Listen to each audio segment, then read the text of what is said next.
22 જાન્યુઆરીના દિવસે અયોધ્યામાં રામ મંદિરની પ્રાણ પ્રતિષ્ઠા થઈ છે। ત્યારથી જ અત્યાર સુધીમાં લાખો લોકો ભગવાન રામલલ્લાના દર્શન કરી ચૂક્યા છે।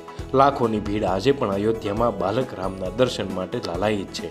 ત્યારે હવે ગઈકાલ રાતનો જે વિડીયો સામે આવ્યો છે તે જોઈને ખરેખર લોકોની રામ ભક્તિ પર નતમસ્તક થઈ જવાય। 23 જાન્યુઆરીથી લોકો માટે દર્શન ખુલ્લા મુકાયા હતા। ત્યારથી જ અનેક વિડીયો અને દ્રશ્યો સામે આવ્યા હતા, જેમાં ભારે ભીડના કારણે સુરક્ષા વ્યવસ્થા પણ ખોરવાઈ હતી, જેથી ઉત્તર પ્રદેશના મુખ્યમંત્રી યોગી આદિત્યનાથે ખુદ આદેશ આપવો પડ્યો હતો।